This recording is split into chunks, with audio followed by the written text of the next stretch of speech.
बस डॉक्टर साहब, मैं जो पूछना चाह रहा था ना, ये तो चले आपका तारुफ और आपका जो इल्मी और अदबी काम था।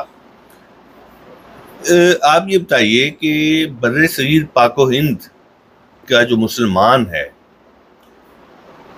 उसमें उसकी रवायत में फलसफा गायब है, और क्या ये सोचने वाला जहन नहीं है या फलसफा नहीं है? हिंदुओं में हमें नजर आती है फलसफे की रवायत, लेकिन मुसलमानों में नहीं है। आप पाकिस्तान और पाकिस्तान से कबल जो हमारा बर्र-ए-सगीर पाको हिंद है, इसमें इसकी रवायत के ऊपर या इसके रवायत के ना होने पर, जवाल पर, इस पे ज़रा बात कीजिए।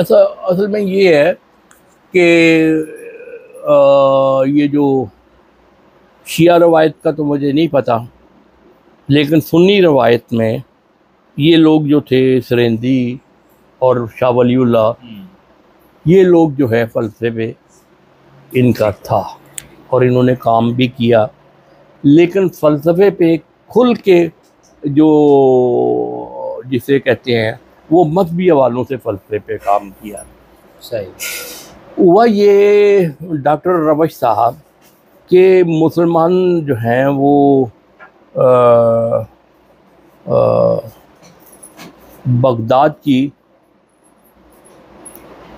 जब लाकू खान ने बगदाद को तबाह किया तो ये जो है ये अंदर की तरफ सिकुड़ गया और इन्होंने कहा जी कि इस्लाम को बचाने का तरीका सिर्फ यही है कि अपने आप को इस्लामी उलूम तक महदूद रखा जाए, और ये जो सेकुलर उलूम हैं उनमें से, फ़लसफ़े में से, ये इन्होंने पढ़ाना, सिर्फ मंतक को पढ़ाना शुरू किया, बाकी सब निकाल दिया। लेकिन इसके बरक्स एक चीज़ भी है, वो ये है कि शिया इस्लाम में फ़लसफ़ा जो है वो चलता रहा जी। शिया इस्लाम में फ़लसफ़ा चलता रहा, और लेकिन मेन जो ख़राबी हुई सुन्नी इस्लाम में वो यही हुई कि ये लोग डर गए कि कहीं जो है वो इस्लामी रवायत जो है ये एक्सटिंक्ट ना हो जाए, इसको नुकसान ना पहुँचे, और इन्होंने दर्स निज़ामी का जो सिलसिला शुरू किया या जो था उसमें से ये जो अक़ली उलूम थे उनको निकाल दिया और नकली उलूम पर इन्होंने काम शुरू कर दिया। और उसकी वजह से वो जो खौफ था, एक जिसे कहना चाहिए तहज़ीबी इन्वेजन का, वो खौफ जो है वो इस्लामी सुन्नी इस्लाम में मौजूद था। इंडिया में तो हर लम्हे इनको खौफ था कि कहीं हम हिंदू सोसाइटी में गुम ना हो जाए, हम अपनी शनाख्त के लिए अपने आप को इस्लामी जो अदूद व क़यूद हैं उन तक अपने आप को महदूद रखें। तो लेकिन सर सैयद ने भी काम किया इस पर जी, नए लोगों ने काम किया, शिबली ने काम किया, और फ़लसफ़ा जो है ये इसके अंदर ये खूबी ये है कि कोकोनस की तरह ये अपने आप को फिर से ज़िंदा कर लेता है, ये फिर से ज़िंदा हो जाता है। तो ये इसको मारने की अक्सर कोशिश की जाती है, गायब हो जाए, ये हो जाए, तो कहीं ना कहीं से शिगरी जैसे लोग जो है निकल आते हैं वो दर्स निज़ामी में से हैं, और फ़लसफ़ा जो है वो फिर से ज़िंदा हो जाता है।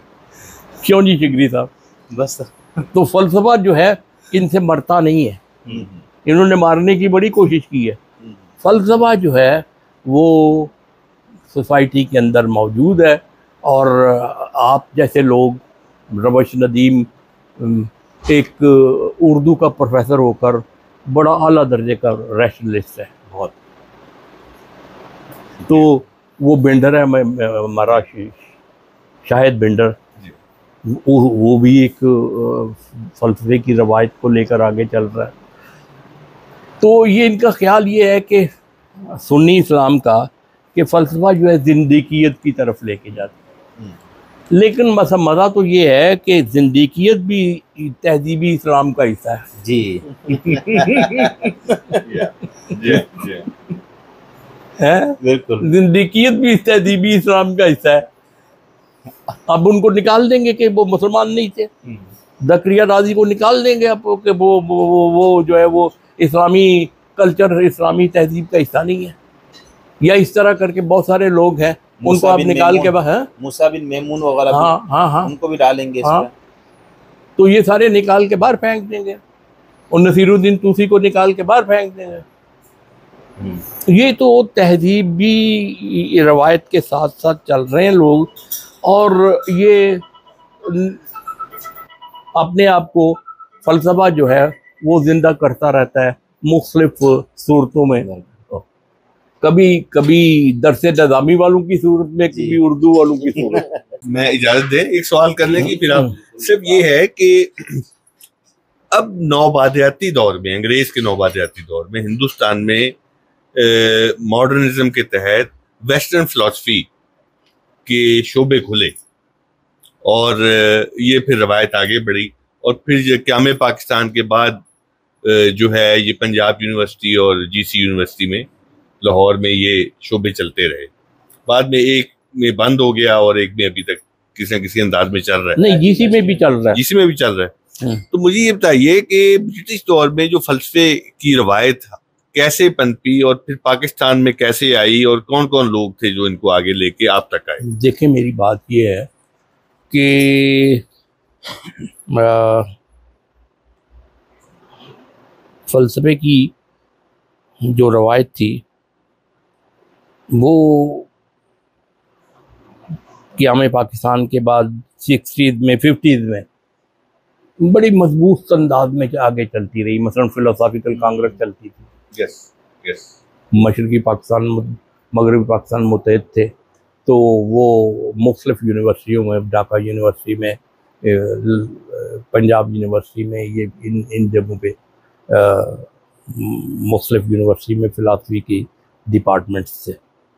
खैर वो तो हमसे अलग हो गए। कराची यूनिवर्सिटी में भी है, कराची यूनिवर्सिटी में भी अच्छा डिपार्टमेंट, सिंध यूनिवर्सिटी में भी, कराची यूनिवर्सिटी में बहुत मजबूत डिपार्टमेंट था। लेकिन पंजाब यूनिवर्सिटी में चूँकि बहुत पुरानी है यूनिवर्सिटी जी, 19वीं सदी में बनी थी, तो इसकी रवायत जो है वो ज़रा थोड़ी सी जीसी की बिलखसूस सबसे पुरानी है। तो फिलोसॉफिकल कांग्रेस वाले प्रमोट करते रहे। MM शरीफ का नाम इस सिलसिले में बहुत बड़ा नाम है, CA कादर का बहुत बड़ा नाम है, इस तरह डॉक्टर मंजूर का बहुत बड़ा नाम, डॉक्टर मंजूर का बहुत बड़ा नाम है, डॉक्टर नईम साहब का बड़ा नाम है, बड़ी किताबें लिखी। डॉक्टर मंजूर जिंदा है? बहुत सुना जी, बहुत नईफ हो गए होंगे, बहुत ज़्यादा बहुत नईफ हो गए होंगे, बहुत इंटेलिजेंट आदमी, बहुत आला पाए का। तो CA कादर को बहुत कमांड थी फलसफे, तो वो ये बहरुल उलूम थे, बड़ा काम किया इन्होंने मुख्तलिफ फील्ड में। और जलालपुरी साहब ने तो कमाल कर दिया, काजी जावेद ने भी कमाल किया। तो जलालपुरी साहब ने तो एकेडमी से बाहर बैठ के बहुत काम बहुत है। तो काजी जावेद ने काम किया, डॉक्टर नईम ने काम किया, और मुझसे जो जिस हद तक हुआ मैंने काम किया। तो इस रवायत को आगे लेकर, रैशनलिज्म की रवायत को आगे लेकर हम चल रहे हैं, और ये काम रुकेगा नहीं इंशाल्लाह। लोग जो हैं वो आ जाएंगे। ये जैसे मैंने कहा, ये अपने आप को फिर से ज़िंदा कर लेता है मुख्तलिफ लोगों की सूरत में, और वो काम करना शुरू कर देते हैं और अपनी ज़िंदगी लगाकर, अपना हिस्सा डालकर आगे चले जाते हैं।